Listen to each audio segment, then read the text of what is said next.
High in the hills of California's Simi Valley stands a monument to one of the most beloved leaders in our nation's history, Ronald Reagan. The Gipper, the great communicator, America's 40th commander-in-chief.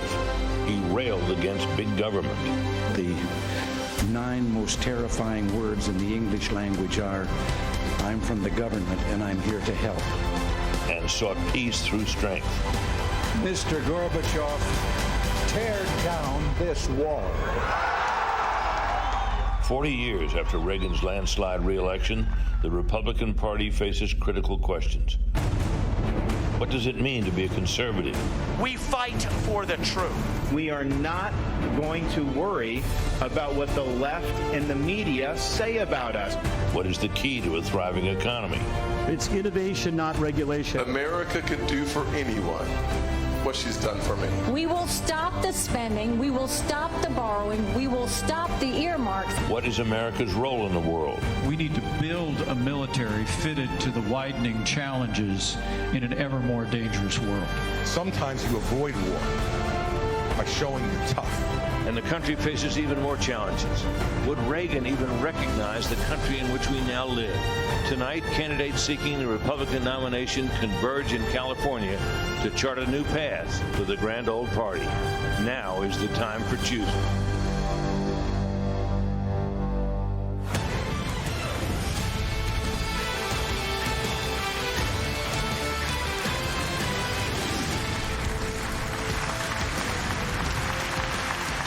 Welcome to the second Republican debate of the 2024 primary, live from the Ronald Reagan Presidential Library in Simi Valley, California. We're inside the spectacular Air Force One pavilion, where the stage is set for a showdown. I'm Stuart Varney of Fox Business, and I am thrilled to be sitting alongside my co-moderators, Fox News Channel Dana Perino and Ilya Calderon, Univision. Good evening.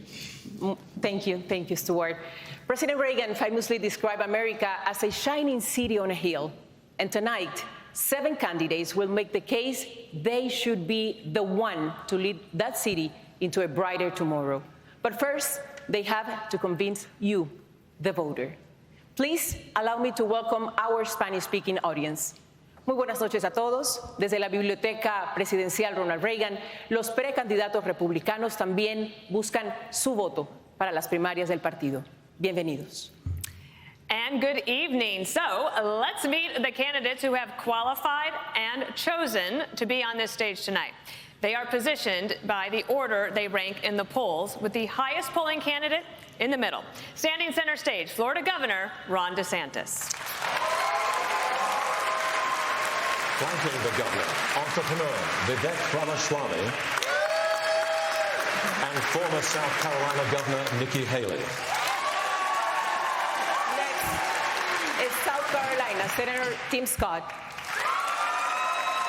and former New Jersey Governor Chris Christie. On the wing tonight, former Vice President Mike Pence and North Dakota Governor Doug Burgum. We have questions on a wide variety of American. Yet today our nation is drowning in division and incivility. Voters say they dread the 2024 election and find politics exhausting. 2 in 3 Americans think the country is on the wrong track. And 3 in 4 say the economy is not in good shape.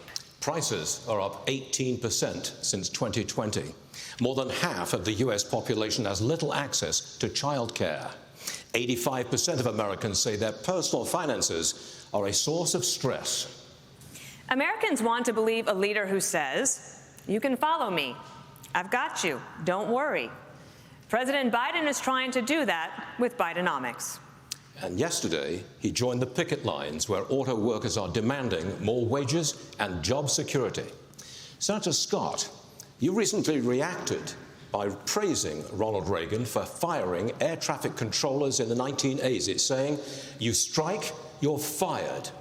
Would you fire thousands of striking auto workers today, Senator? Obviously, the President of the United States cannot fire anybody in the private sector. However, we should look back at the first bill in Congress under Joe Biden. The first bill had $86 billion for the union pensions because they continue to overpromise yet underdeliver. One of the challenges that we have in the current negotiations is that they want 4-day French work weeks, but more money. They want more benefits, working fewer hours. That is simply not going to stand. I sat in a finance committee hearing when a widow came before the committee who was promised pensions from the unions, $4,000 a month. Unfortunately, it had been cut to $1,000 a month. We must make sure that we honor the commitments that we make, and one of the ways that we do that, do not overpromise and then underdeliver and leave the taxpayers on the hook. I'll say this, Joe Biden should not be on the picket line. He should be on the southern border working to close our southern border because it is unsafe, wide open, and insecure, leading to the deaths of 70,000 Americans in the last 12 months because of fentanyl. It is devastating. Every county in America is now a border county because fentanyl has devastated Americans in every single state. I will also say 6 million illegal crossings since Joe Biden has taken office. And he eliminated Title 42. The one thing he should do is finish the wall, reinstate Title 42, and get the job done. Well, I can promise you that we are going to have a lot of questions on the border and immigration. But in the meantime, we do want to talk about the economy and jobs, and especially want to talk about this strike for just a moment more. Mr. Ramaswamy, you've said you really empathize with the strikers. You're standing next to Senator Scott. Do you agree with what he said, or do you think he's wrong? I agree with some of what he said, for sure. I like the spirit of it. I'll say that I don't have a lot of patience for the union bosses. I think that's where he and I actually have a common view. I do have a lot of sympathy for the workers, however. People are going through real hardship in this country. I've been through hardship growing up. My father stared down layoffs at GE under Jack Welch's tenure at the GE plant in Evendale, Ohio. My mom had to work overtime in nursing homes in Southwest Ohio to make ends meet and pay off our home loan. So I understand that hardship is not a choice. But victimhood is a choice, and we choose to be victorious in the United States of America. You know what, if I was giving advice to those workers, I would say go picket in front of the White House in Washington, D.C. That's really where the protest needs to be. Disastrous economic policies that have driven up prices, that have driven up interest rates and mortgage rates, at the same time wages remaining stagnant. What we need is to deliver economic growth in this country, unlock American energy, drill, frack, burn coal, embrace nuclear energy, put people back to work by no longer paying them more money to stay at home, stabilize the U.S. dollar itself, and rescind a majority of those unconstitutional federal regulations that are hampering our economy. That is how we unleash American exceptionalism. And that's not a Democratic vision or a Republican vision. That is an American vision that we embrace economic growth, and capitalism is still the best system known to man to lift us up from poverty, and we should not apologize for it. That's what it means to be an American.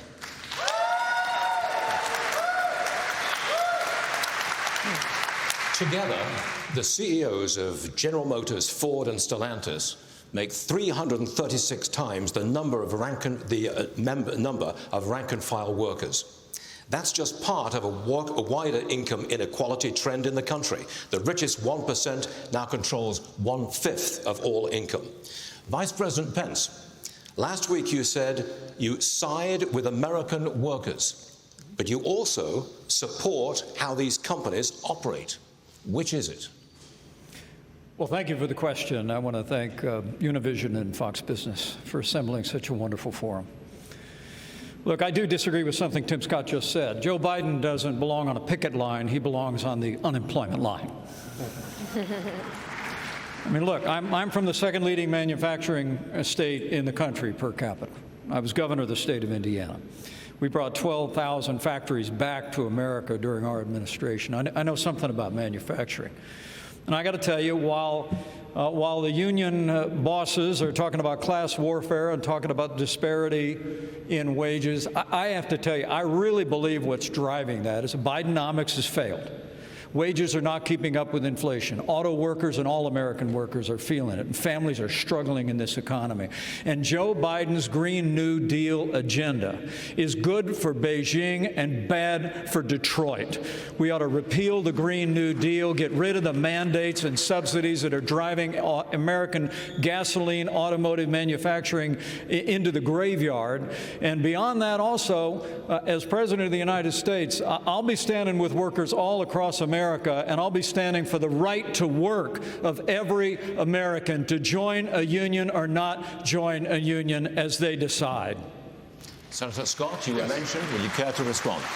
There's no doubt that Joe Biden needs to be fired. That's why I'm running for president. I look forward to being the next president of the United States. I will also say, I know America can do for anyone what she's done for me. It's why we're focusing on restoring hope, creating opportunities, and protecting the America we all love. Growing up in a single-parent household, I wondered if the American dream would work for a kid in the inner city. I've got good news for every single child, whether you're in the inner cities of Chicago or the rural parts of Iowa. America and the dream, it is alive, it is well, and it is healthy. God bless these United States of America. Governor Haley, you raise your hand. I think we need to look at exactly what happened. Biden showed up on that picket line, but why are those workers actually there? It's because of all of the spending that he has pushed through in the economy that's raised the inflation. So when you look at the fact that we are paying higher gas prices, higher grocery prices, $7,000 more a year for families, what we need to do is I came out with an economic plan, eliminate the gas and diesel tax so that they have more money in their pocket. Let's focus on going after middle America and cutting taxes for middle America and collapsing those brackets. Let's get rid of unfair distortions like the state and local tax that they give to wealthy people in blue states and paid by red states. And let's make sure we make the small business taxes permanent. They only made those temporary. They made the corporate taxes permanent. Let's focus on what it takes to get more cash in the pockets of workers. That's when we'll be able to deal with strikes like this, not sitting on a picket line like Joe Biden is. Thank you, Governor Haley. We have other questions to get to about economy. Allow me to. I just have to. I'm sorry. Allow me to. I'm sorry. I have to jump in because we're missing the point, and every other network is missing the point. The reason why people are striking in Detroit is because Joe Biden's interference with capital markets and with free markets. The subsidies, we're subsidizing the automakers and we're subsidizing the cars and a particular kind of car, not every car. We're subsidizing electric vehicles. And when you decide that we're going to take all of your taxpayer monies, take $1 billion, subsidize a certain type of vehicle, and the batteries come from China. China controls 85% of the rare earth minerals. They're called rare earth because they're measured in parts per million. China is moving 100,000 pounds of earth in Indonesia, in Africa. They're literally destroying the planet so that they can make a battery that's in a car subsidized here. That's why they're striking, because they need 2/3 less workers to build an electric car. Joe Biden, this strike is at Joe Biden's feet. We're going to keep the topic of economy, but allow me to the follow question to Governor Christie. The government will shut down if Congress does not reach a deal by the end of this week. Vice President Pence warns that politics of, quote, Trump's populist proteges, like Mr. Ramaswamy, are a road to ruin for the GOP. If the government shuts down, should voters blame populist Republicans? Voters should blame everybody who's in Washington, D.C. They get sent down there to do the job, and they've been failing at doing the job for a very long time. And let's be honest about this with the voters. You know, during the Trump administration, they added $7 trillion in national debt. And now the Biden administration has put another $5 trillion on and counting. They have failed, and they're in the spot they're in now because none of them are willing to tell the truth. None of them are willing to take on the difficult issues. They just want to keep kicking the can down the road. And the inflation that Nikki spoke about is absolutely right, and it's caused by government spending. And that's why people all across this country are suffering tonight. And yet we don't get any answers because Joe Biden hides in his basement and won't answer as to why he's raising the debt the way he's done. And Donald Trump hides behind the walls of his golf clubs and won't show up here to answer questions like all the rest of us are up here to answer. He put $7 trillion on the debt. He should be in this room to answer those questions for the people you talk about who are suffering. And if the government closes, it's the blame. It is to the blame of everyone in Washington, D.C., who has failed to do their job and just plays to the grandstand. The next question is for Governor DeSantis. If we want to get things done, here's how we get it done in Washington. We must find a way. Can we please respect the time? We can get it done. Governor DeSantis, you haven't spoken. Please. The people in Washington are shutting down the American dream with their reckless behavior. They borrowed, they printed, they spent, and now you're paying more for everything. They are the reason for that. They have shut down our national sovereignty by allowing our border to be wide open. So please spare me the crocodile tears for these people. They need to change what's going on. And where's Joe Biden? He's completely missing in action from leadership. And you know who else is missing in action? Donald Trump is missing in action. He should be on this stage tonight. He owes it to you to defend his record where they added $7.8 trillion to the debt. That set the stage for the inflation that we have now. I can tell you this, as governor of Florida, we cut taxes, we ran surpluses, we've paid down over 25% of our state debt, and I vetoed wasteful spending when it came to my desk. And as your president, when they send me a bloating spending bill that's going to cause your prices to go up, I'm going to take out this veto pen and I'm going to send it right back to them. Ilya, you mentioned me in the question. I just want to address I'm going to go to Senator Scott, but I have a question that is on the minds of a lot of moms and dads and Americans, and I know that you've been thinking about it because child care costs, they are up. They're topping $10,000 per month. Some families are spending up to half of their income on child care, and they're having to decide, is it worth it for me to work, or does it not make sense for me financially? In 3 days, the billions of dollars in pandemic-era funding is going to end, and 70,000 daycares could close. So you had an effort to broaden eligibility for child care assistance. That fell apart last year. And for the moms and dads out there who are worried, what can you tell them if you weren't able to get it through the Congress? How could you do it as president? Certainly one of the things I did as a member of Congress was to make sure that we protected the Head Start programs around the country, giving people the opportunity to pick and choose the place that they send their children. The challenges that we see today under the Biden administration is that the cost for daycare has gone over $15,000 per child. In the Build Back Broker plan, he called it a Build Back Better plan, it was going up to $29,000. The way we fix that problem is to make sure that we actually cut taxes and give more Americans their money back. When I helped write the Tax Cuts and Jobs Act, we actually lowered a single mother's taxes by 70% on the federal level. For dual income households by 60%. Then we went a step further. We doubled the child tax credit and made it refundable. By doing that, more parents had more resources to make the decisions how to take care of their family. The one thing we should do is let the American people keep their money. When that happens, the greatest opportunities rise from the ashes. I need to jump in here. 15 seconds. Go ahead, and then we're going to the border. Ilya mischaracterized a part of my view. I think this artificial division is unhelpful in our party. The real divide is not between the Republicans on this stage. And in the Reagan Library, I want to say these are good people on this stage.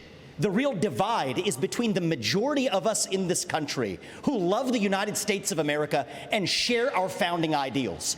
Free speech, meritocracy, the idea you get ahead in this country, not in the color of your skin, but on the content of your character, and the fringe minority in the Democrat Party that has a chokehold over that party. That's the real divide. Right. So this populist versus classical debate is artificial. Ilya? We need to unite this party. Can I speak about the administration?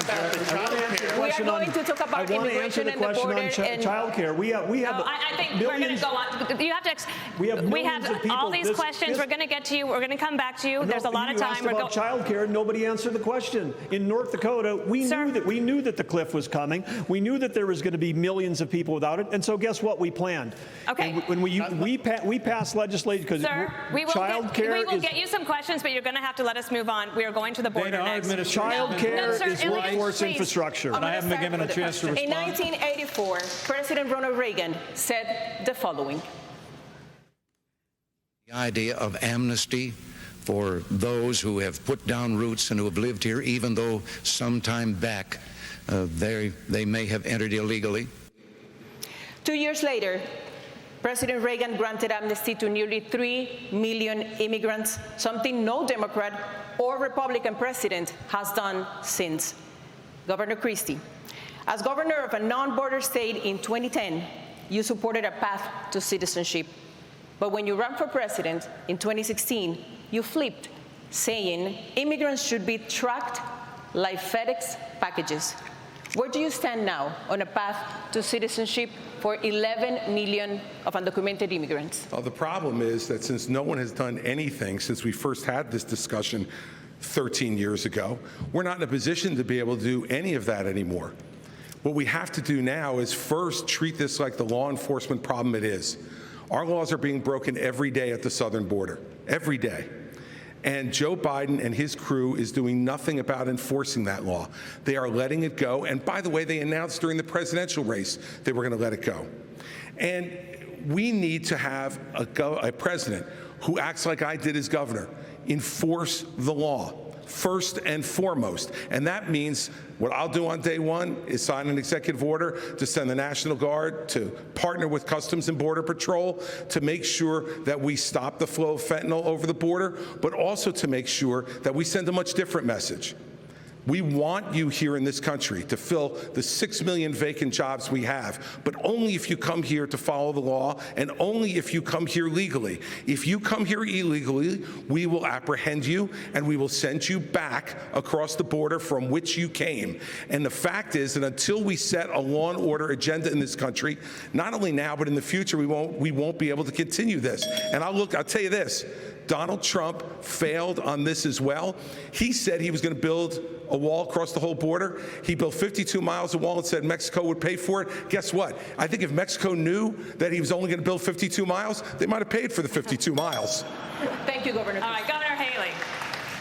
Most illegal immigrants are coming from countries south of the border.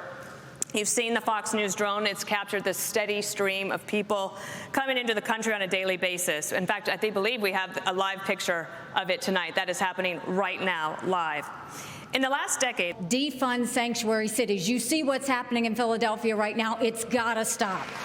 We need to make sure we put 25,000 more Border Patrol and ICE agents on the ground and let them do their job. I spent 400 miles down that border, and I'm telling you, Border Patrol agents aren't allowed to do their job. Let's go back to Remain in Mexico policy. Instead of catch and release, let's go to catch and deport. What about and what about the aid that federal taxpayers are paying to deal with the root causes? It's not working? The only aid that we should be spending right now is to secure the border, the southern border, the northern border, period. You would cut we off need aid to to the keep region? Americans safe, and right now Americans are not safe. Only when we fix the immigration system, only when we get the border secure, should we ever look at putting any more money into this. Our money should be about keeping Americans safe. We're not doing that. Joe Biden's not doing that. And you mentioned Congress and shutting down government. I'll make it clear. We have to change the budget process. In 4 years, in 40 years, Congress has only delivered a budget on time 4 times in 40 years.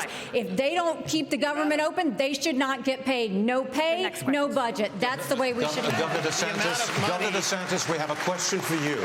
Governor DeSantis, China invested $12 billion in Latin America just last year. They signed strategic partnerships with 7 countries, including Mexico. And China's military ties to the region now include arms sales and training exercises. Are you comfortable with China deepening ties with our southern neighbors? Of course not. And the reason why we're in this mess is because elites in D.C. for far too long have chosen surrender over strength when it comes to the CCP. Some people in our country got rich, our industrial base got hollowed out, and they have been able to build the second most powerful military in the entire world. We need a totally new approach to China. We are going to have real hard power in the Indo-Pacific, like Reagan, to deter their ambitions. We're going to have economic independence from China, where we're decoupling our economy, and we are going to go after the cultural power they have in this country. As governor of Florida, I banned the CCP from buying land in our state. We should do that all across these United States. We shouldn't have them in our universities. We shouldn't have Confucius Institutes. So you see a country in decline, our power's in decline.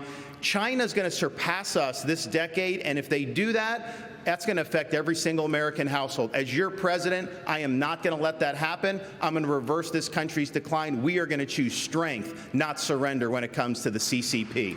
America is not a country in decline. Under Joe Biden, we are a country in retreat. You propose, quote, universal deportation for all undocumented immigrants and their children, even if the children are citizens of the United States.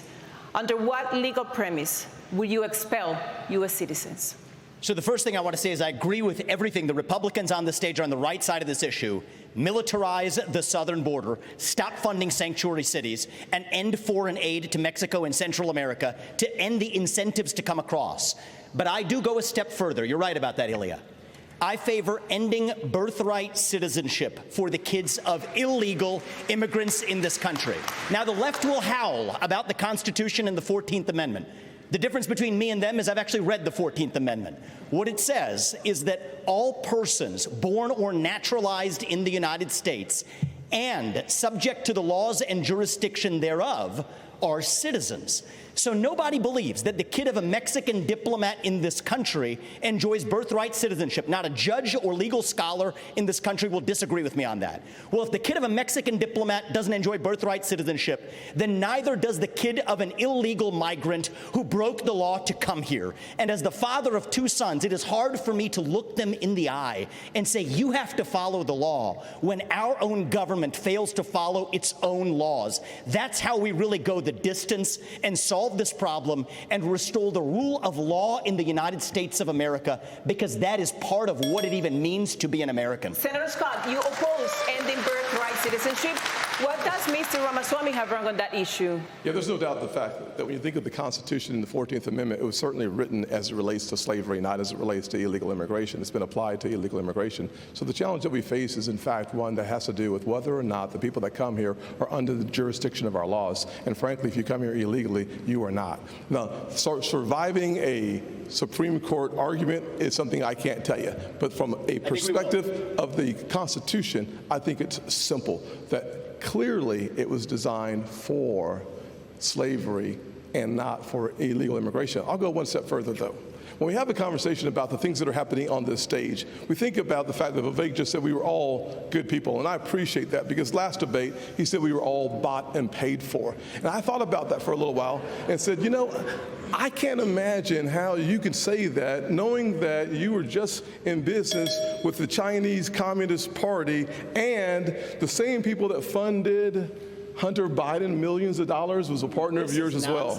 It's not nonsense. So look, here's what I want to respond. These are good people who are tainted by a broken system, and it's not the fault of anybody who's involved. Some of us are tainted. Excuse me.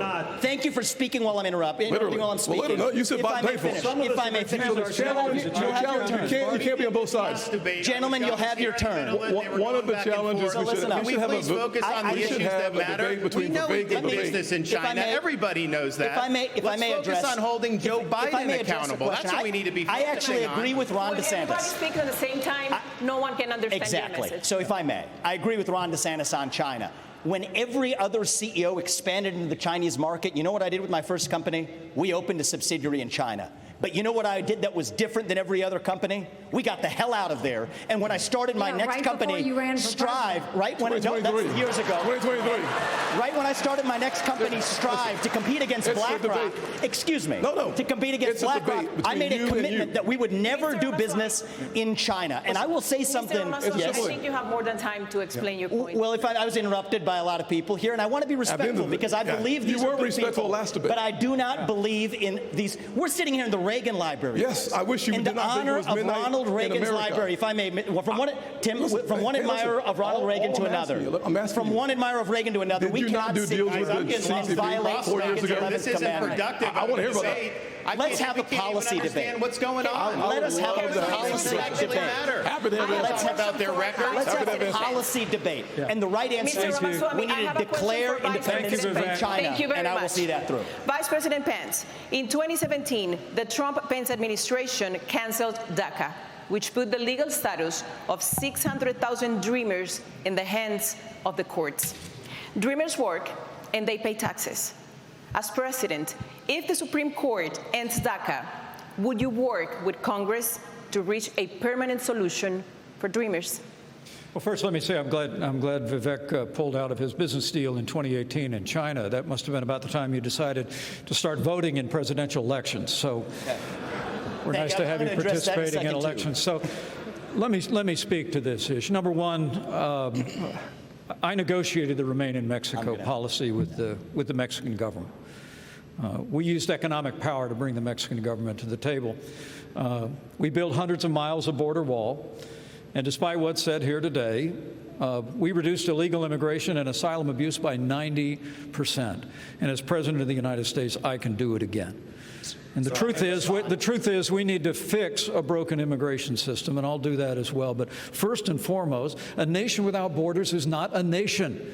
And we have to secure the southern border of the United States of America. I know how to do it, and we will do it again. Let me say one other thing about China. Let me say one other thing about China. Would you negotiate with Congress to give a solution to the problem that Dreamers have right now? They are on a limbo. Well, let me tell you, I served in Congress for 12 years, although it seemed longer. But you know, something I've done different than everybody on this stage is I've actually secured reform in Congress. You know, Ron, you talk a really good game about cutting spending, but you've increased spending in Florida by 30%.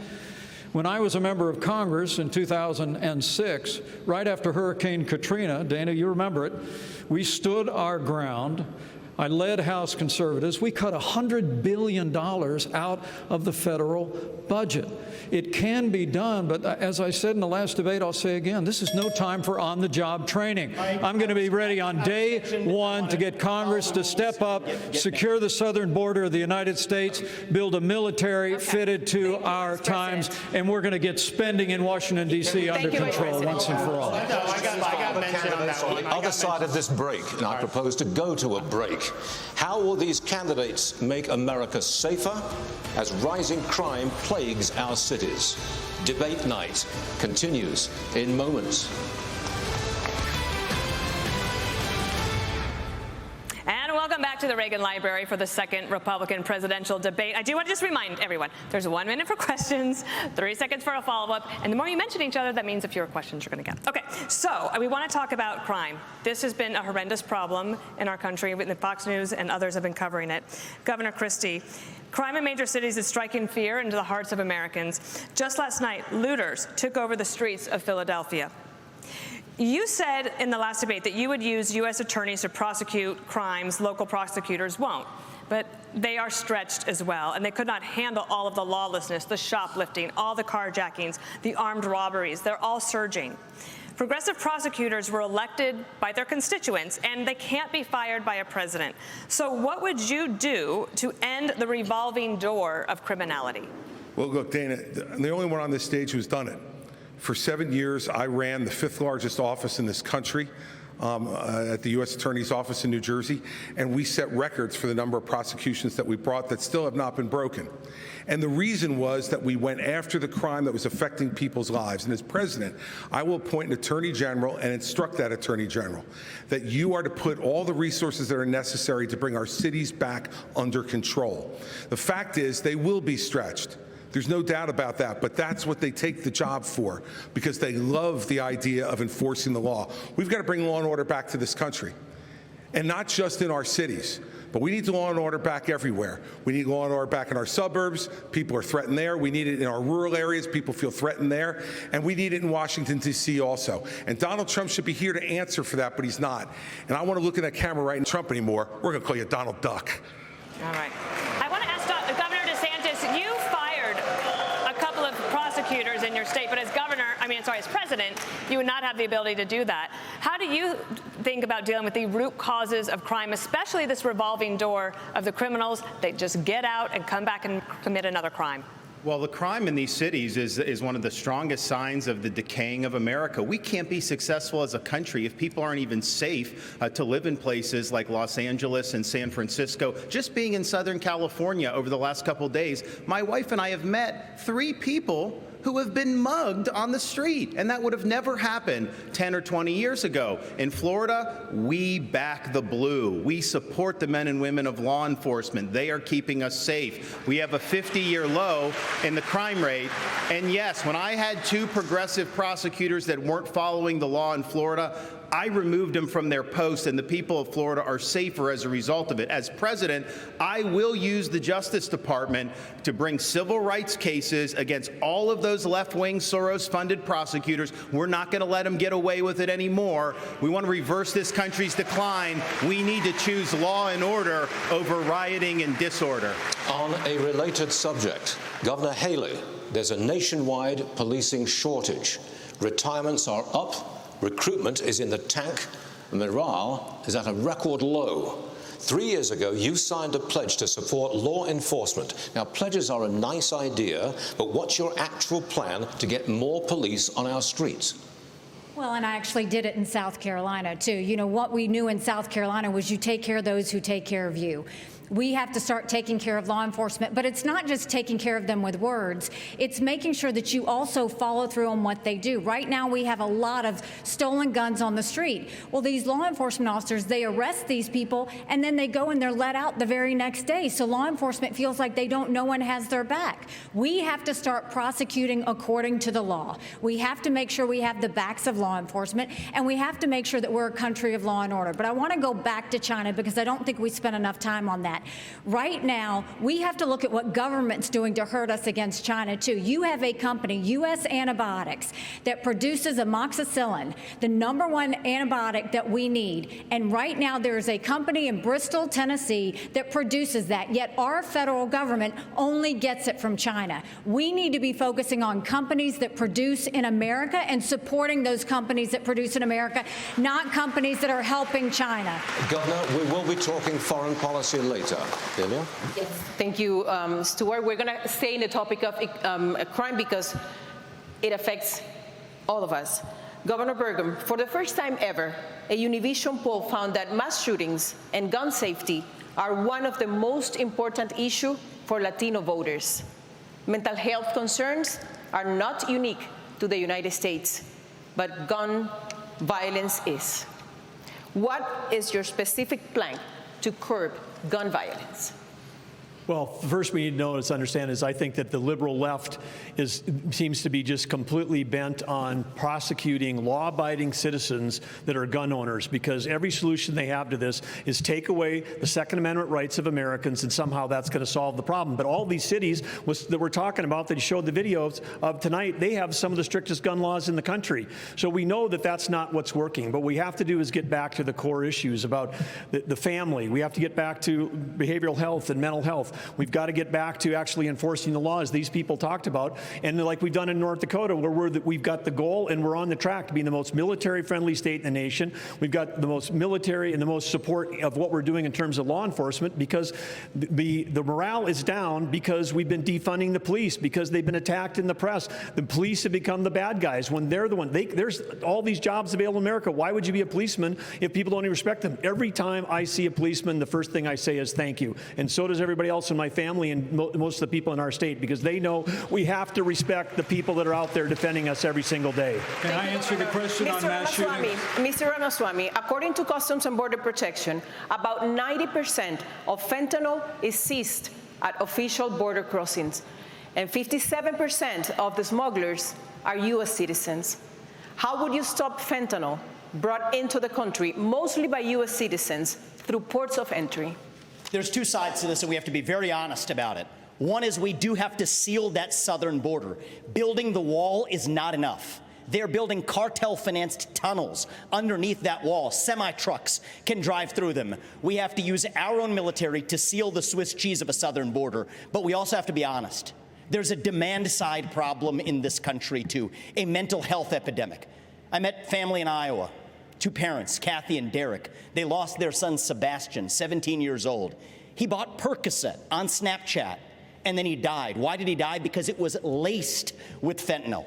That is closer to bioterrorism, not a drug overdose. That is poisoning. So it is our job to make sure that never happens. But it's also our job to make sure that 17-year-olds don't turn to Percocet via Snapchat.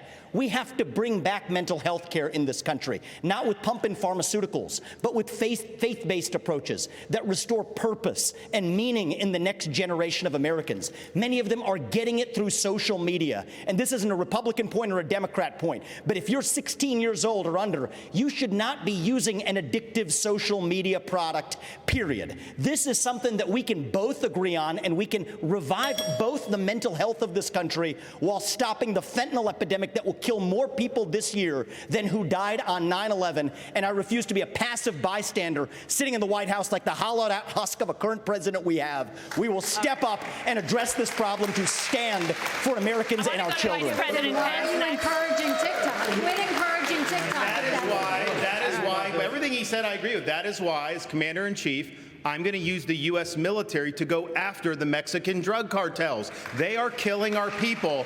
And the stories that I've seen in Florida, we had an infant, 18 months. Parents rented an Airbnb.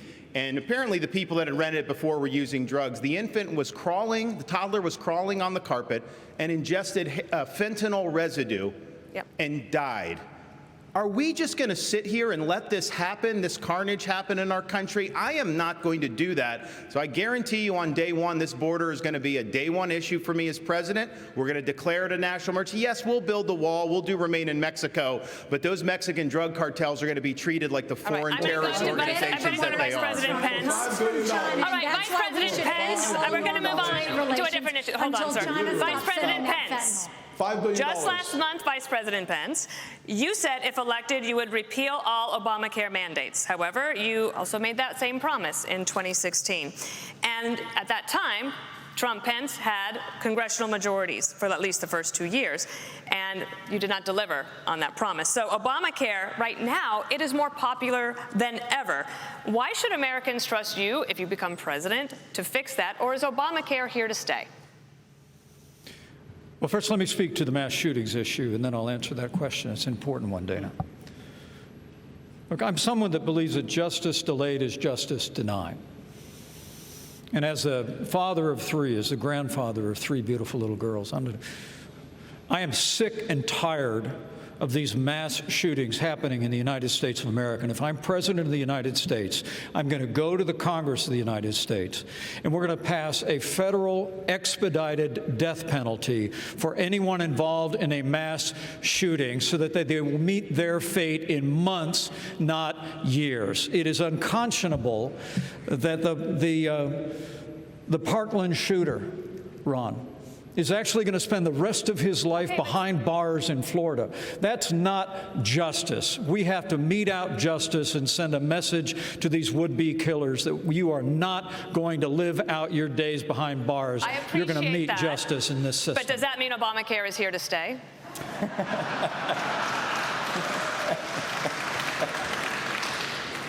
Well, thank you for reiterating the question, because I'd love to answer it. Look, I think it's one of the choices here. You know, my former running mate, Donald Trump, actually has a plan to start to consolidate more power in Washington, D.C., consolidate more power in the executive branch. If I'm president of the United States, it's my intention to make the federal government smaller by returning to the states those resources and programs that are rightfully theirs under the 10th Amendment of the Constitution. That means all Obamacare funding, all housing funding, all HHS funding, all of it goes back to the states. We'll shut down the Federal Department of Education education. We'll allow states to innovate. We're going to revive federalism in America, and states are going to help bring America back. Obamacare statement. Stu, go ahead. May I remind everyone to keep within their time frame so that we can get as many questions in as possible. This question for Governor DeSantis. Over 26 million Americans don't have insurance coverage. Governor DeSantis, 2.5 million of them are in your state. That's worse than the national average. Can Americans trust you on this? Well, I think this is a symptom of our overall economic decline. Everything has gotten more expensive. You see insurance rates are going through the roof. People that are going to get groceries. I spoke with a woman in Iowa, and she said, you know, for the first time in my life, I'm having to take things out of my grocery cart when I get to the checkout line because the total goes up so quickly. So this is very real, and people are hurting out there. So we've got to address the underlying problem with Bidenomics, the overspending, taking all Biden's rules and regulations. I'm going to throw them in the trash can on day one. You're not going to have to worry about that. We're going to open up all of our energy. We will be energy dominant in this country. That will lower your gas prices. And what we need to do with health care is recognize our health care is putting patients at the back of the bus. We have big pharma, big insurance, and big government, and we need to tackle that and have more power for the people and the doctor-patient relationship. Governor, why is your record in Florida on insurance worse than the national average? Our state's a dynamic state. We've got a lot of folks that come. Of course, we've had a population boom. We also don't have a lot of welfare benefits in Florida. You know, we're basically say this is a field of dreams. You can do well in the state, but we're not going to be like California and have massive numbers of people on government programs without work requirements. We believe you work and you got to do that. And so that goes for all the welfare benefits. And you know what that's done, Stuart? Our unemployment rate is the lowest amongst any big state. We have the highest GDP growth amongst any big state. And even CNBC, no fan of mine, ranked Florida the #1 economy in America. We're moving on. On the topic of healthcare, Governor Haley, healthcare is the leading cause of bankruptcy for American families, accounting for 2/3 of all personal bankruptcies. As president, how you protect Americans who get sick from financial ruin? First of all, how can we be the best country in the world and have the most expensive health care in the world? We have an issue. My mom was in the hospital, and when she was in the hospital, they tried to bring her a couple of Tylenol, and she said, I don't need it. And they said, honey, go ahead and take it because you're paying for it anyway. Why is it that when we got the bill, the insurance company and the hospital negotiated the bill for her without her having anything to do with it? When I am president, we will break all of it, from the insurance company to the hospitals to the doctor's offices to the PBMs to the pharmaceutical companies. We will make it all transparent, because when you do that, you will realize that's what the problem is. Second thing is you've got to deal with tort law. The doctors don't give you the 10 tests because they want to. It's because of the 90% chance they'll get sued. And then we need to bring competition back to health care, get rid of certificate of need systems, and make sure that they can compete. We have to put the patient in the driver's seat. They've been in the back seat for way too long. And once we give the patient the ability to decide their health care, deciding which plan they want, that is when we will see magic happen. But we're going to have to make every part of the industry open up and show us where their warts are, because they all have them, and we need to fix this on behalf of the American people. And that's what we did. Do you have a better way in 30 seconds? Well, yes, we're not talking about the real problem ever. We talk about why do we have the most expensive health care in the world? It's because the federal government got involved the same way they did with EVs, and they said, we're going to subsidize a particular kind of software back in 2008 under Obama, and they said, hey, we're going to do this. It's going to make everyone more productive. All of you that are watching have been to a doctor's office when the doctor's got his back to you and their hands on a keyboard. The only industry in the world that's ever absorbed $1 trillion of IT and became less productive, they saw less patients per day, is U.S. healthcare, because they were subsidizing a certain kind of technology. It wasn't about improving healthcare. It was about picking winners and losers. Every time the federal government's involved, whether it's higher education, healthcare, or now the auto industry, things get more expensive and less competitive. That was a great transition, because we are going to move on the future of education in America. What's the government's role in finding a way forward? The second Republican debate rolls on from Simi Valley. An informed patriotism is what we want. And are we doing a good enough job teaching our children what America is and what she represents in the long history of the world?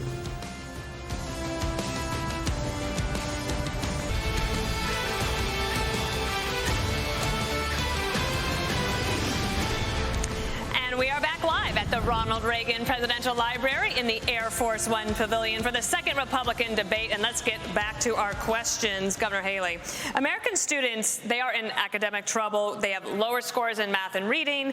There's chronic absenteeism. That's at record highs. And this has even been called education homicide. You say school choice is the answer, but South Carolina, your home state, still has not enacted universal school choice, and even the current expansion won't be fully implemented until 2027. Parents can't wait 4 years for a fix. So what would you do right now? Well, and school choice isn't the only answer, but I'll tell you it's not out of a lack of trying that we didn't try and get school choice in South Carolina. What I'll tell you, first of all, is we have to acknowledge the fact that 67% of our 8th graders are not proficient in reading or math. Over 80% of our 8th graders aren't proficient in history or civics. And recently they came out and said our 12 and 13-year-olds are scoring at the lowest levels they've been scoring in reading and math in decades. So the first thing we've got to do is we've got to make sure we catch our kids back up. We have to make sure they can read. A child that can't read by 3rd grade is 4 times less likely to graduate high school. We need to do reading remediation. We need complete transparency in the classroom. No parent should ever wonder what's being said or taught to their child in the classroom. We need to make sure that we have school choice so that there's competition. We need to move all the programs from the federal government down to the states and let states decide what education looks like in their states. Right. And we need to start building things in America again. Let's put vocational classes back in our high schools, and let's get our kids building the things that we know that we can make. When we start to focus on that and really bring in that parental involvement, that's when we'll start to see a difference. But we've got to get parents back included. We've got to quit spending time on this DEI and CRT and instead focus on financial literacy, on digital literacy, and on making sure that our kids know what they need to do to have the jobs of the next generation. On the subject of education, a question for Governor Christie. Students in your state are getting high marks on their report cards, but minorities are not doing well with math and reading. Black and Hispanic students averaging 29 points lower than white students in New Jersey. Would you address minorities first? You have to address all students. And look, in our state, Stuart, frankly, before I was governor, that gap was close to 50%. And what we did was institute more charter schools and more Renaissance schools and more public school choice in New Jersey with innovative solutions in cities like Camden, where now we took what was the worst school district in America during my time, and we have now increased that by nearly 40% in terms of their proficiency. It can be done when you give people choice. But let's tell the truth to everybody about what this is. This public school system is no longer run by the public. It is run by the teachers' unions in this country.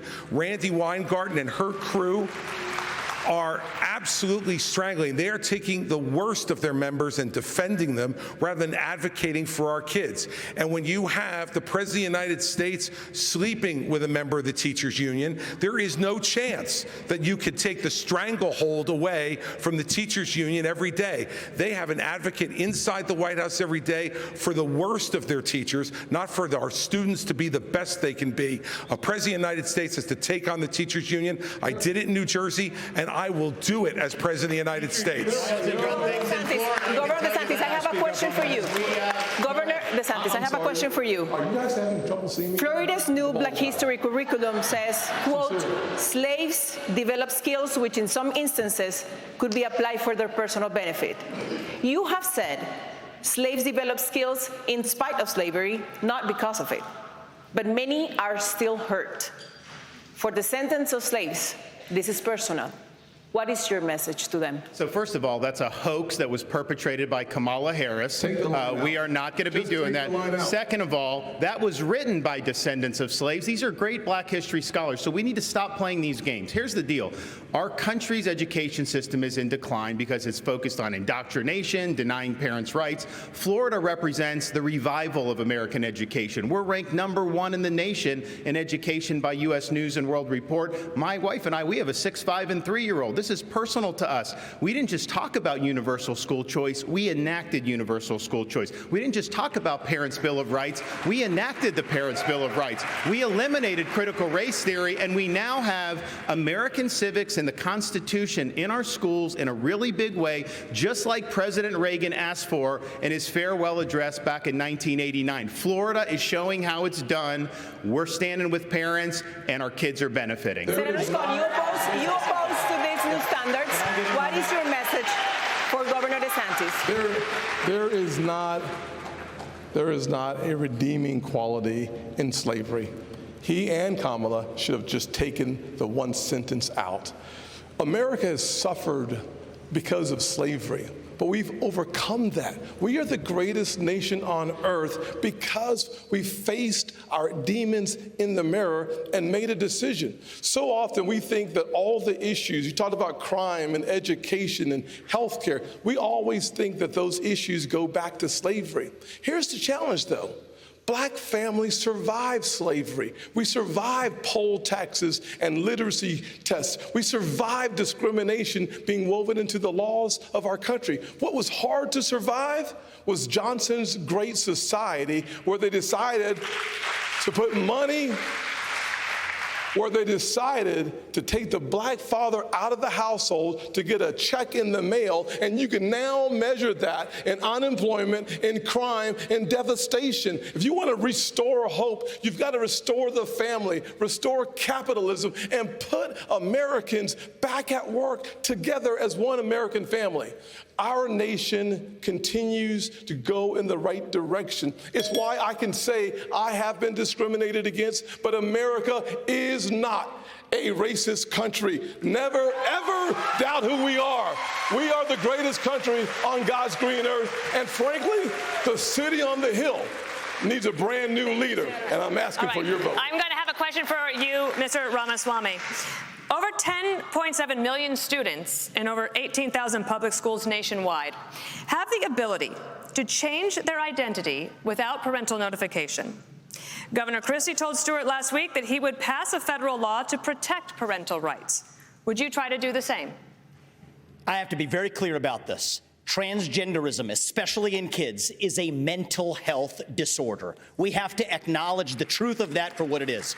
I met two young women early in this campaign. Specifically on parental rights in schools. Parents have the right to know. And you know what the hypocrisy of this is? Even New Hampshire failed to actually get past a piece of legislation here. The very people who say that this increases the risk of suicide are also the ones saying that parents don't have the right to know about that increased risk of suicide. And I'm sorry, it is not compassionate to affirm a kid's confusion. That is not compassion, that is cruelty. I met two young women, Chloe and Katie, early in this campaign, who are in their 20s, now regret getting double mastectomies and a hysterectomy. One of them will never have children.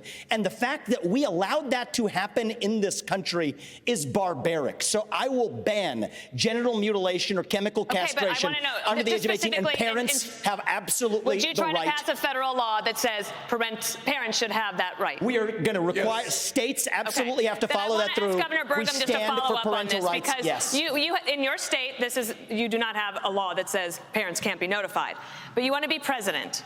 Would you try to pass a federal law to say parents have that right? I think this is a state's issue, but I do want to say something, because all night long we've been talking about issues about how it's broken in Washington, and I respect all of the people on the stage here for their 100+ years of public service. Thank you. But the reason why we're not talking about education or health care or safety being a problem in North Dakota is because we have a business leader. I've got more experience as a business leader than I think this whole group combined. I know I've created more jobs than everybody else on stage, thousands of high-paying jobs that have real meaning. So as a business leader, you come in and you treat the taxpayer like a customer. So in North Dakota, instead of fighting with the teachers' unions, we actually created a K-12 coordinating council. Everybody gets in the room, and the customer is the student. But you do understand that this is an issue that many people in America really are concerned about, worried about parents and notification in schools. Yes, and that's why we have 50 platforms of innovation. That's why we have states. There are certain things the federal government is supposed to do. It's not the Department of Education. That needs to be assembled. We got to move it back to states. Do what we did in North Dakota. Instead of like, oh, here's a choice school and here's an old school, the old way with the teachers union, the kids are trapped. We made every school in North Dakota an innovation school. Every school got out from under the red tape, and the things that help teach the values that we're trying to get, like 4-H, like FFA, like Boy Scouts, they can get credit for all of that stuff in North Dakota. And by the way, North Dakota is now at the top of the median SAT scores in the country right now. Vice President Pence, the Department of Homeland Security warns that violence against LGBTQ+ people is on the rise and intensifying. According to a recent study, members of that community are 9 times more likely to be victims of violent hate crimes. As president, how would you protect this community from violent attacks and discrimination? Well, as President of the United States, I'll stand up for the safety and the civil liberties of every American, from every background. And I want the American people to know that. But I want to answer the question as well, Dana, that you just asked Doug Burgum. Because by way of full disclosure, Chris, you mentioned the president's situation. My wife isn't a member of the teachers union, but I got to admit, I've been sleeping with a teacher for 38 years. And so full disclosure. Look, education is a state and local function. The state of Indiana had one of the very first school choice programs in the country. And when I was governor of the state of Indiana, we doubled it. And as to your question, Dana, let's be very, very clear. When the Linn-Mar Community Schools in Iowa had a policy where you had to have a permission slip from your parents to get a Tylenol, but you could get a gender transition plan without notifying your parents, I weighed in with a foundation. That's not bad policy. That's crazy. We're going to stand up for the rights of parents, and we're going to pass a federal ban on transgender chemical or surgical surgery anywhere in the country. We've got to protect our kids from this radical gender ideology agenda, and we've got to empower parents at the state level with the ability to choose where their kids go to school, whether it's public, private, parochial, or homeschool. You empower parents, and our schools will straighten up and reflect our values and focus on the basics faster than you could possibly imagine. Next subject. Can I just say one thing? China is investing. If you talk over everybody, please, we lose time. China is investing heavily in their tech companies. $280 billion every year on semiconductor research and development. That is 1 CHIPS Act per year. Governor DeSantis, you say companies like Google and Meta have too much power. Doesn't going after them give China an edge? No, I think you look at how our societies develop, they have huge amount of power over our society. They've cracked down on free speech. We're not saying you don't want them to do business, but you want it to be a free market. And right now they're monopolies. But this issue of China, I think, is really going to be fundamental. We have subcontracted out so much of our national needs to the CCP. We rely on them for a whole host of issues.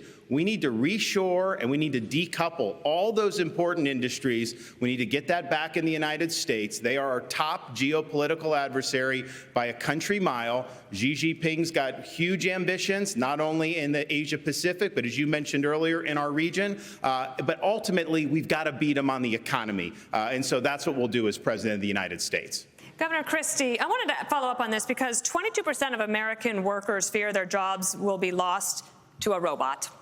And you said in the past that the free market is the way to go. Would you retrain workers who lose a job to artificial intelligence, and to do what? Well, look, what I think artificial intelligence offers us is an extraordinary opportunity to expand well beyond the productivity that we have now, and to have Americans be able to be involved in that revolution, Dana.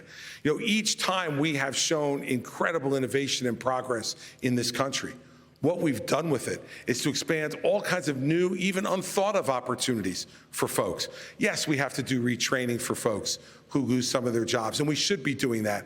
And we should have more training available both at the county college level and the local level for people to be able to access it. So yes, I would be in favor of that. But this is a much bigger issue than that. We can't be afraid of innovation. America has been the great innovator of this world over the last 250 years, a technological innovator, a manufacturing innovator, and a freedom and governmental innovator. And that's why America has to continue to stand strong in the world, pro-innovation, pro-progress. And I will tell you this, as President of the United States, what I will do is to make sure that every innovator in this country gets the government the hell off its back and out of its pocket so that it can innovate and bring great new inventions to our country that will make everybody's lives better. Mr. Ramaswamy, TikTok is banned on government-issued devices because of its ties to the Chinese government. Yet you joined TikTok after dinner with boxer and influencer Jake Paul. Should the commander-in-chief be so easily persuaded by an influencer? So the answer is I have a radical idea for the Republican Party. We need to win elections. And part of how we win elections is reaching the next generation of young Americans where they are. So when I get into office, I've been very clear. Kids under the age of 16 should not be using addictive social media. We're only going to ever get to declaring independence from China, which I favor, if we actually win. So while the Democrats are running rampant, reaching the next generation 3-1, there's exactly one person in the Republican Party which talks a big game about reaching young people, and that's me. And let me level with all of you. I'm the new guy here, and so I know I have to earn your trust. What do you see? You see a young man who's in a bit of a hurry, maybe a little ambitious, bit of a know-it-all, it seems at times. I'm here to tell you, no, I don't know it all. I will listen. I will have the best people, the best and brightest in this country, whatever age they are, advising me. We will be probably many of the people on this stage included. That's how I built my companies. I want to be challenged. I want people who disagree with me. That's what makes America great, because we're not a perfect nation. We're founded on the pursuit of perfection. That is what makes America great. And that is why we will end it once we win this election. I have to jump. I have to jump in here. I'm sorry. Ramaswamy was speaking. There's one person on this. This is infuriating because TikTok is one of the most dangerous social media apps that we could have. And what you've got, I honestly, every time I hear you, I feel a little bit dumber for what you say, because I can't believe that here you've got a TikTok situation. What they're doing is these 150 million people are on TikTok. That means they can get your contacts, they can get your financial information, they can get your emails, they can get text messages, they can get all of these things. This is very important for our party. Exactly what they're doing. This is very important for our party, and I'm going to say you've gone and you've helped China make medicines in China, not America. You're now wanting kids to go and get on the social media that's dangerous for all of us. You went and you were in business with the Chinese that gave Hunter Biden $5 million. We can't trust you. We can't trust you. We can't have TikTok in our kids' lives. We need to ban it. Mr. Ramaswamy, you have 15 seconds. I think, excuse me. You have 15 seconds, Mr. Ramaswamy. Thank you. I think we would be better served as a Republican Party if we're not sitting here hurling personal insults and actually have a legitimate debate about policy following Reagan's 11th Commandment in his honor. And the answer is that is what actually makes our country strong. And I believe in these people. These are good people on the stage. They disagree, but let's have a legitimate disagreement. That's what I would say. Stuart, can we get back to the question? No, we cannot. Governor DeSantis, I'm going straight. On this stage, sir, we will have to cut your mic, and I don't want to do that. I don't. So, Governor DeSantis, let me go to you. Experts say President Putin has ordered assassinations across Europe, cheated on arms control treaties with the U.S., and seeks to work with China to force our decline. President Reagan believed that if you want to prevent a war, you better be prepared to fight one. Today, the Republican Party is at odds over aid to Ukraine. The price tag so far is $76 billion. But is it in our best interest to degrade Russia's military for less than 5% of what we pay annually on defense, especially when there are no U.S. soldiers in the fight?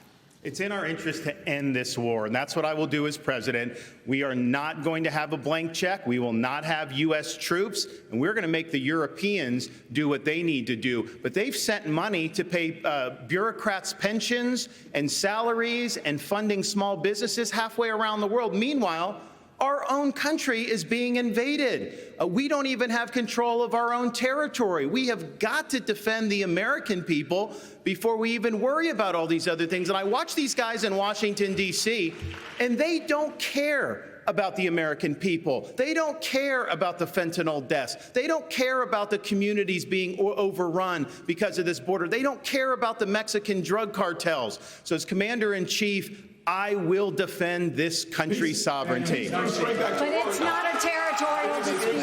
It's never been a territorial dispute. And 90% of the resources that we send over to Ukraine is guaranteed. It's a loan. It is not 90% of the money that we send over there is loan. Well, we can talk about this, but at the end of the day, 90% of the money that we send over there is actually in the form of a loan.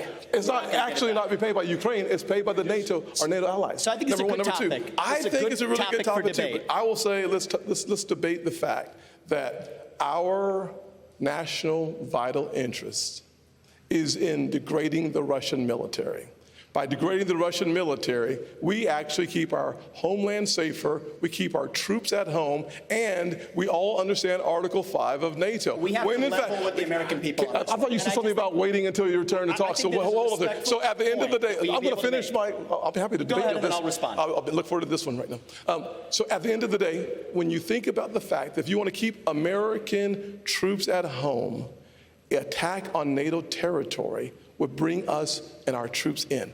By degrading the Russian military, we reduce, if not eliminate, an attack on NATO territory. Finish that exchange. We have to level with the American people. We have to level with the American people on this issue.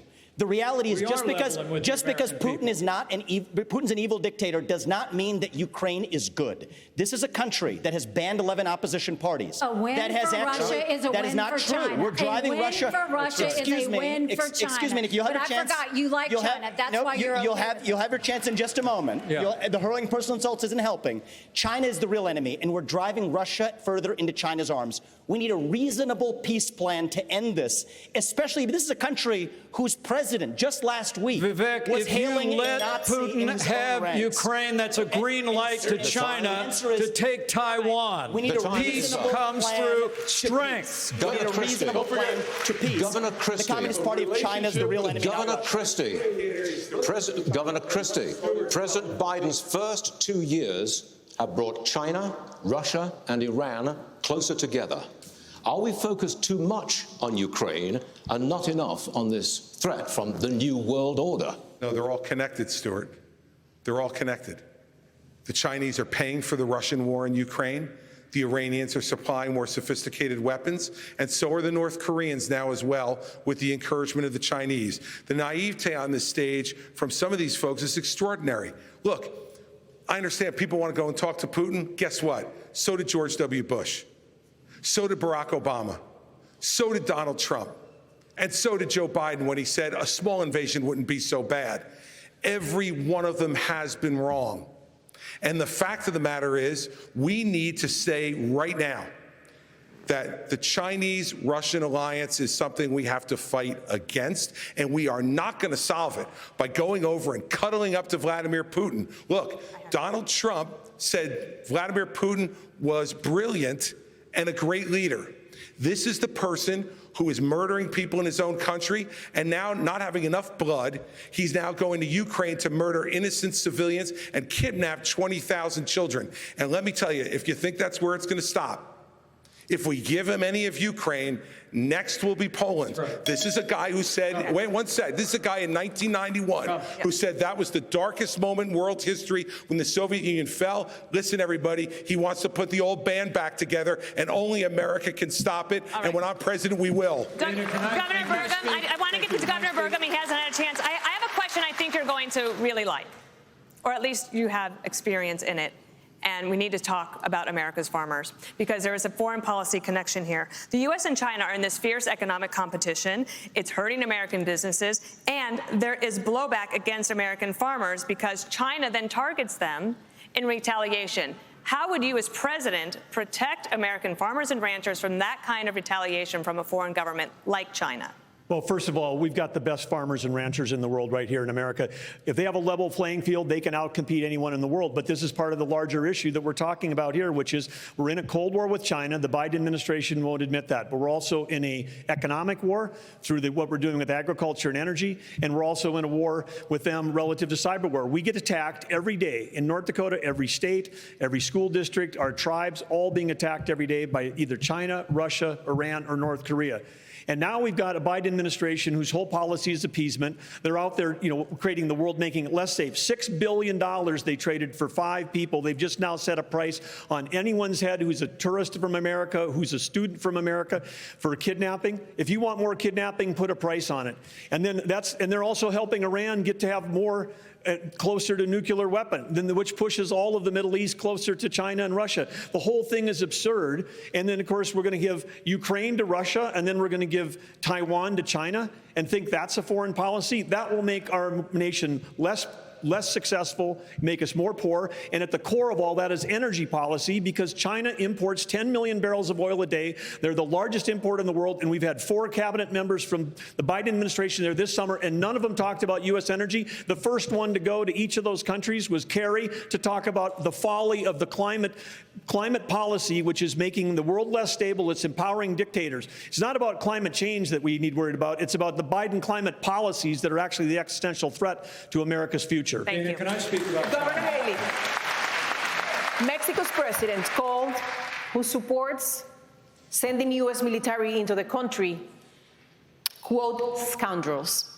Mexico is the United States' most important trade partner and border security. You say you will send special operations to attack the cartels in Mexico. So, this means boots on the ground, drone strikes?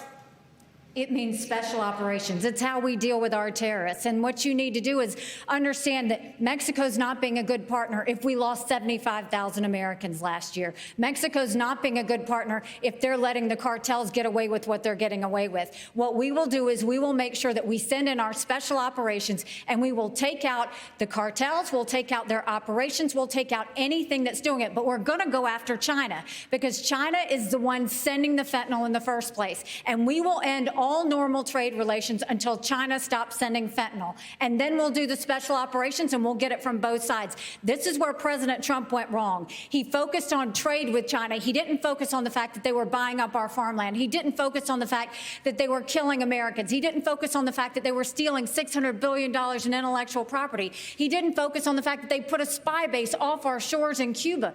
They didn't focus enough on the fact that all of our law enforcement drones in America are Chinese, and we've got all these little surveillance cells. We need to start focusing on what keeps Americans safe. That hasn't happened in a long time. As your president, I will make sure every American is safe, and we'll do whatever it takes to make that happen. All right. I want to get to Senator Scott. You're all auditioning for the job as President of the United States. You want to earn these votes. But the world's problems land in the Oval Office. During the presidential debates in the year 2000, neither Al Gore nor George W. Bush was asked about al-Qaeda. Yet, just 1 year later, al-Qaeda's attack on September 11th claimed nearly 3,000 lives. And the farther we get from September 11th, the closer we are to September 10th. Senator Scott, you have no executive branch experience. What has prepared you to protect the nation from a major man-made national security crisis? Well, one of the things I've had the good fortune of doing is serving on committees in the United States Senate, like the Senate Armed Services Committee. I'm on the Senate Foreign Relations Committee, also on the Finance Committee and the Banking Committee. Talk about addressing the issue of fentanyl. I've written the legislation, passed it through the Banking Committee and the Senate that would freeze the assets and sanction the accounts of the Mexican cartels. There are weapons that we have within the arsenal that I was able to get past 23-0 in the polarizing Senate as it is. I've also understood without question the fact that if you look at the details before 9/11, there was information and intelligence that was available that suggested an attack was coming. Having the right intelligence partners with us is key to making sure that we prevent the next 9/11 from ever happening. Having that experience for the last 10 years is really important in getting the job done. 30 seconds to you, Mr. Pence. Well, I think you asked a question about executive experience. I think it's vitally important. And I stand before you today as a candidate for president because I think this country's in a lot of trouble. And you hear the fire on the stage tonight. You hear the fire in all of our voices. And it's because Joe Biden has weakened this country at home and abroad. This is a time for those of us that have the experience, the tested experience, and a commitment to the conservative agenda that Ronald Reagan brought forward in this party of a strong national defense, standing with our allies, standing up to our enemies, supporting limited government and traditional values, need to step forward. Understood. Because, frankly, our party does face a time for choosing, as they said at the top of this debate, whether we're going to stand on the foundation of that conservative agenda that Ronald Reagan poured, or whether we're going to follow the siren song of populism unmoored to conservative principles. I'm the most experienced, most qualified, and most consistent conservative in this field, and I'm ready to lead America at home and abroad on day one. Time for choosing to go to a break. Ilya. We need to go to a commercial break. Reagan built a coalition that lasted decades. Can any of these candidates do the same? We'll take that up when the debate continues.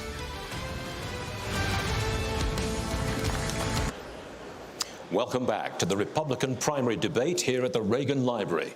We've got a lot more issues to cover and a lot more questions to go, so let's dive right back in. We're here in California, where gas is nearing $6 a gallon. Oil is close to $100 a barrel again. You say, drill, baby, drill. But the courts won't let you. Mr. Ramaswamy, how would you bring down prices without immediate drilling?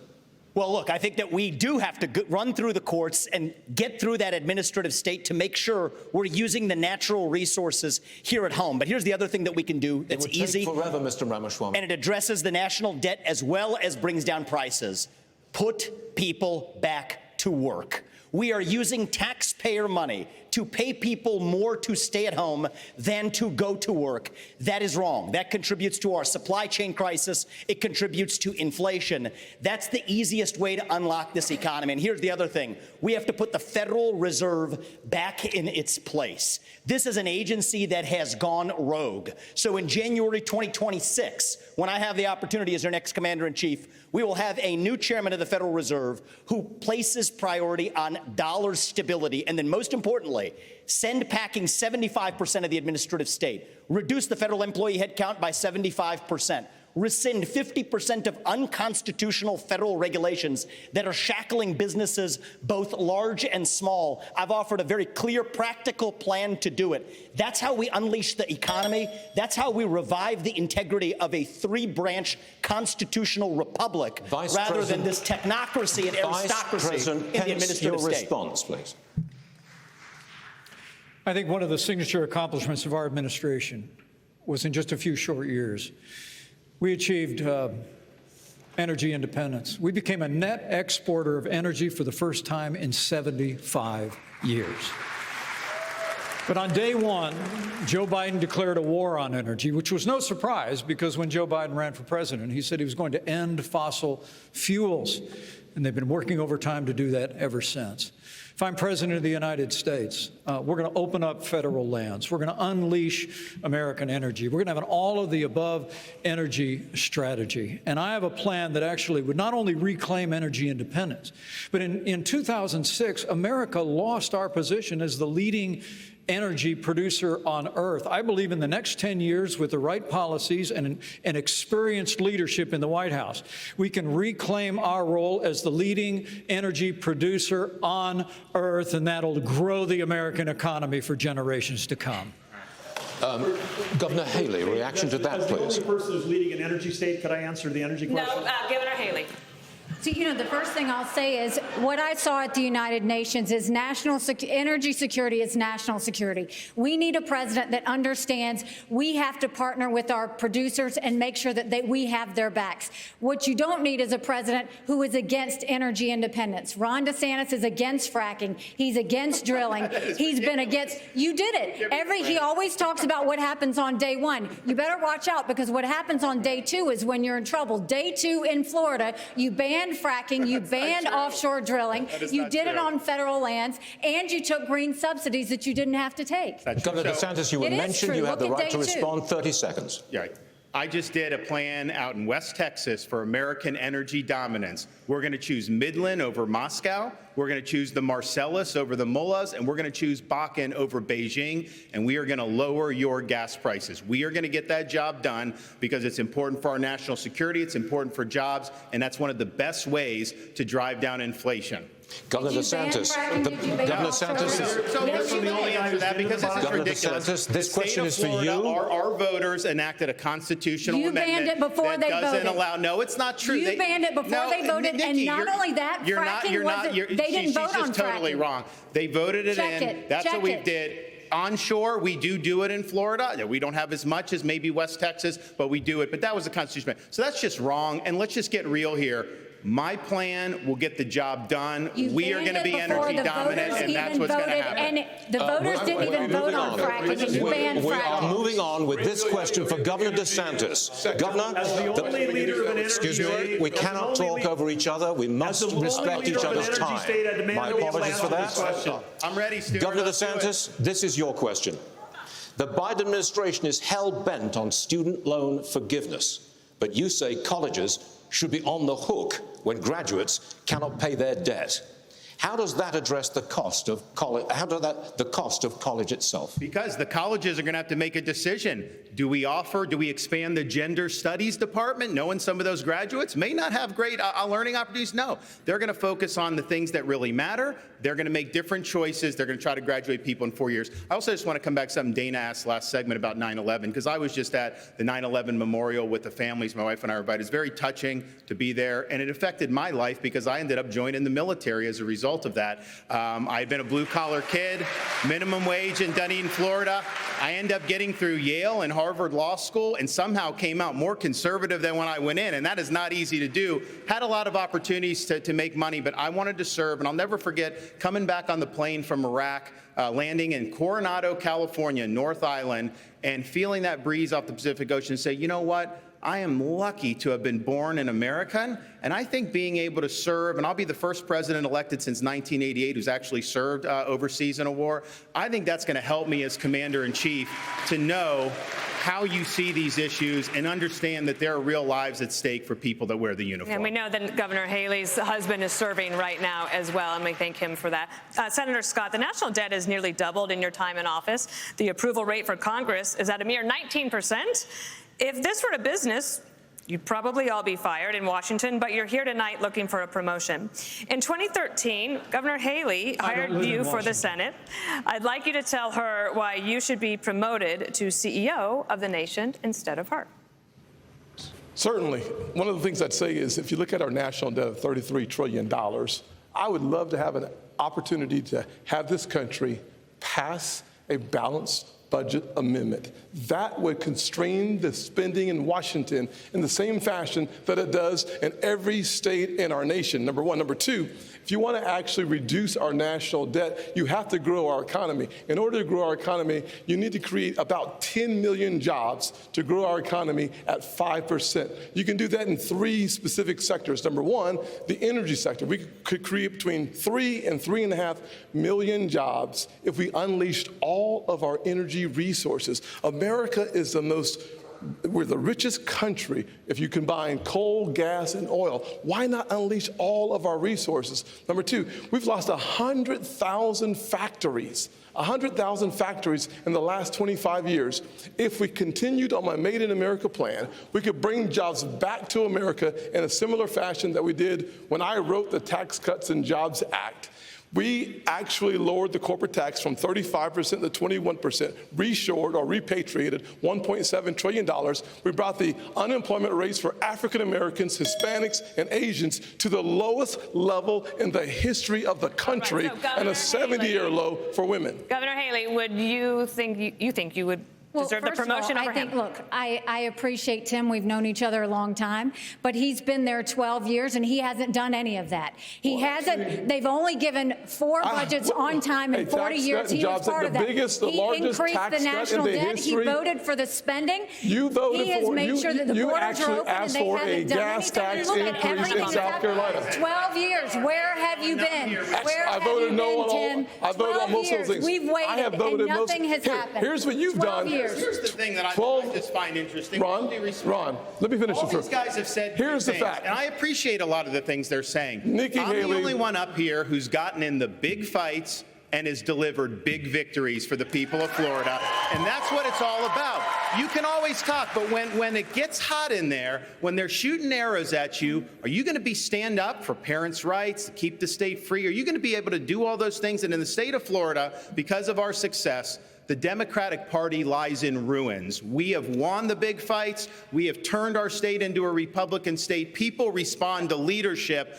I've done it while others have talked about it. CEO, we actually have a CEO in the White House, which is what I think we need. If I may just briefly interject here, we need a zero-based budgeting. That's the way businesses are actually run. Start with zero as the baseline for the budget, and then see what's actually necessary.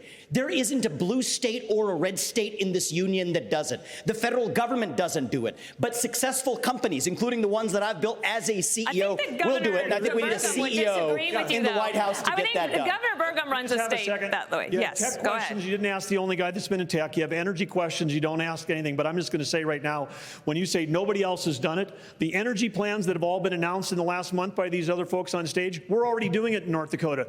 The border plans they're already talking about, we've got troops down at the border flying helicopter missions from North Dakota, from San Diego to the Gulf Coast, trying to stop transnational criminal organizations from inflicting the invasion and the mass casualties in our state. And on the energy policy, we're already doing it. And it's not saying when nobody else done the big fights. North Dakota was leading the charge. We won the battle to get the Biden administration, who was ignoring the law. They were the first administration since Truman that wasn't holding the quarterly required lease sales, and we won that in federal court. WOTUS, we won that in federal court. We're fighting the Biden administration on 20 fronts. To say that nobody's fighting the big fights, just look at the record of what we're doing right now.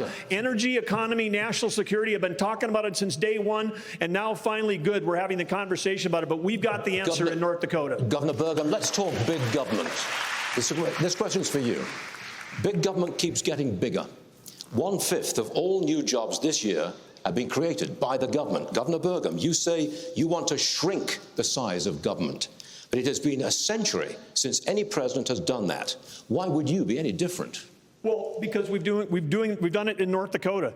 When I took office, we shrunk the state budget general fund by 27% in the first 4 months I was in office, and all the trains still running on time. Why? Because you had a business leader that was actually there. Inside of every government job, there's 10 or 20% of mind-numbing, soul-sucking work that even the state and federal employees don't want to do, and you can engineer that work out of the job. That would free up right there 20% of 2 million civilian employees. And by the way, we've got 10 million jobs open. They'd have plenty to do, and they could be generating taxes instead of being paid by taxes. This is totally possible to do it if you have somebody that understands, because having worked in technology for 30 years, everything we had to do was to be better, faster, and cheaper the next day. That's what we can do in government. That's what we're doing in North Dakota. All right. Governor DeSantis, I want to ask you about something that I think is on a lot of Republicans' minds. This election could come down to less than 50,000 votes in 3 states. Abortion was on the ballot in 6 states in 2022. Republicans lost all of them. Next year, abortion will likely be on the ballot in Arizona. That is a must-win state. Governor DeSantis, how are you going to win over independent, pro-choice voters in Arizona? Same way we did in Florida. We won the greatest Republican victory in a governor's race in the history of the state, over 1.5 million votes. We were winning places like Miami-Dade County, Palm Beach, that nobody thought was possible because we were leading with purpose and conviction. I reject this idea that pro-lifers are to blame for midterm defeats. I think there's other reasons for that. The former president, he's missing in action tonight. He's had a lot to say about that. He should be here explaining his comments to try to say that pro-life protections are somehow a terrible thing. I want him to look into the eyes and tell people who've been fighting this fight for a long time. My wife and I earlier today were at the gravesite of President and Mrs. Reagan, and I noticed that there was a quote where it says, "Every single person has purpose and worth." We're better off when everybody counts. And I think we should stand for what we believe in. I think we should hold the Democrats accountable for their extremism, supporting abortion all the way up until the moment of birth. That is infanticide, and that is wrong. Let me ask Governor Christie. Governor Christie, do you think that Republicans... Yes, I will. Okay, Governor Christie, do you think that Republicans can do that in Arizona if this referendum is on the ballot there? Yeah, because I did it in New Jersey, Dana. You know, it's... Then why are all these other states losing? Well, because they don't have leaders in those states who are leading the fight the way it should be led. And the fact is, look, I was the governor here of the only blue state that's represented up here. This is where the fight is really tough for Republicans, and those are the states that we're going to have to try to win if we're going to win the White House back. And what we did was 14 times, Dana, in 8 years, I vetoed Planned Parenthood funding. 14 times. No one else gets it that much. The Democrats just kept sending it to me, and I kept saying no because I believe in life, but I also believe in states' rights. And I think we fought hard against Roe versus Wade for decades to say that states should make these decisions. So we're going to have those fights in the states. But what you need is a leader who can talk to people and make them understand that if you're pro-life, you have to be pro-life for the entire life, not just the 9 months in the womb. And we talked a lot about fentanyl tonight, and we haven't spoken one moment about treatment. But we need to make sure that for the drug-addicted 16-year-old on the floor of the county lockup, her life is precious too. And we need to be providing treatment to cure this as a disease that it is. If you're pro-life, you got to be pro-life for the entire life. We start talking like that, they're going to do what I did in the blue state, which was get reelected with 61% of the vote and won 70% of independents and 51% of Latinos because I told them the truth from my heart. Thank you. Vice President Pence. The latest Univision poll found that 73% of Latino voters think the Republican Party doesn't care about or is being hostile toward them, the Hispanic community. Only Governor DeSantis has translated his campaign into Spanish. How will you reach out to Latino voters? Well, I promise you that we're going to continue to build bridges to every community in this country. And I'm incredibly proud of that tax cut and tax reform bill. I worked on Capitol Hill to help get that bill passed into law, the largest tax cut in American history. We saw literally the lowest unemployment ever recorded for Hispanic Americans, the lowest unemployment ever recorded for African Americans, 50-year low for women. So I think the President of the United States needs to be a champion for the American dream for every American. It begins with the unborn and the aged and the infirm. And it begins with every ethnic group in this country. And I promise you, if I'm President of the United States, I'll be a champion. I'll be a champion for the American dream, for Hispanic Americans and for every American. So help me God. Senator Scott, reaction? Yes, there's no doubt that if you lead by example, it's the best way to get the job done. If you look at my office in the Senate, my chief of staff is the only Hispanic female chief of staff in the Senate. I hired her because she was the best, highest qualified person we have. What we need are leaders who lead by example. And I will simply say, I would love to finish my conversation with Nikki as it relates to the job that needs to get done.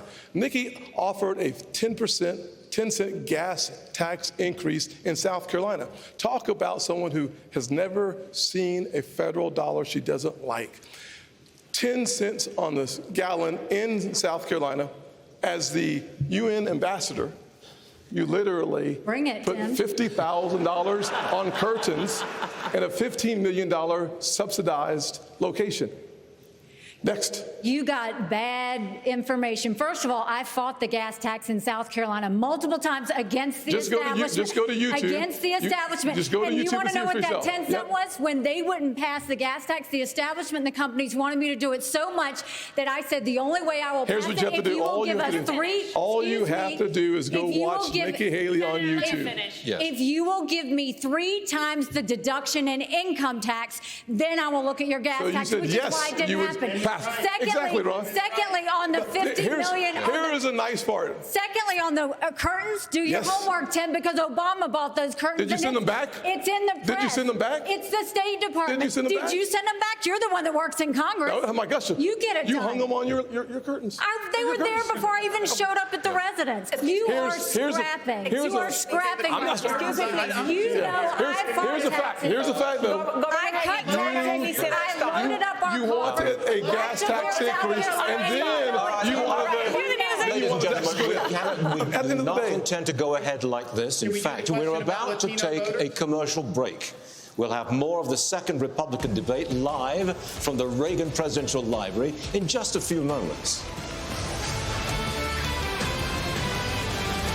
And welcome back to the final minutes. I could go another hour, but we only have a few minutes. And candidates, it's now obvious that if you all stay in the race, former President Donald Trump wins the nomination.